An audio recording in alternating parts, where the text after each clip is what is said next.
హృదయపూర్వక వందనాలు. మీ అందరికి ఏ స్టేట్స్ లో ఏ సారీస్ ఫేమస్ ఐడియా ఉందా? తెలంగాణలో పోచంపల్లి, ఇక్కత్, గొల్లబామ, గద్వాల్, ఏపీలో వెంకటగిరి, కలంకారీ, మంగళగిరి, ఎంపీలో వచ్చేసి చందేరి, మహేశ్వరి, మల్ కాటన్స్, ఒరిస్సాలో సంబల్పురి, యూపీలో బెనారసి, కోల్కతాలో టస్సర్ సిల్క్, గుజరాత్ లో వచ్చేసి మనకి పటోలా అండ్ అజ్రక్, వెస్ట్ బెంగాల్లో జామ్దాని. సో ఇవన్నీ కూడా ఒక్కటే చోట ఎగ్జిబిషన్ పెట్టారండి. స్టేట్ నుంచి వీవర్స్ వచ్చేసి పెడుతున్న ఎగ్జిబిషన్ అన్నమాట. Exclusive wide ranging saris available ఉన్నాయి.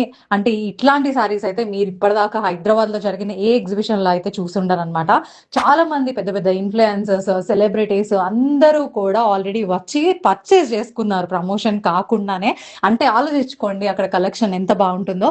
ప్రతి ఒక్క స్టాల్ వచ్చేసి సిల్క్ మార్క్ సర్టిఫైడ్ ప్రోడక్ట్స్ మాత్రమే అమ్ముతున్నారు. సో ఈ ఎగ్జిబిషన్ వచ్చేసేసి మనకి 1 వీక్ జరగబోతుందండి. సో ఇది వచ్చేసి మనకి రష్మి ఠాకూర్ గారు ఇనాగరేట్ చేశారనమాట. ఈవిడ miss Asia international and national ambassador for handlooms అన్నమాట. ఈ ఎగ్జిబిషన్ వచ్చేసి 15 నుంచి 22 దాకా మార్నింగ్ 11 నుంచి 8 దాకా జరగబోతుంది. మీరైతే అస్సలు అంటే అస్సలే మిస్ అవ్వద్దండి. నేను చెప్తున్నాను చూడండి, డబ్బులు లేకపోయినా కూడా ఇట్లాంటి ఎగ్జిబిషన్ అయితే ఒకటి వెళ్ళి చూసొచ్చా అని చెప్పుకుంటారో. డెఫినెట్ గా చెక్క విజిట్ చేయండి. Thank you.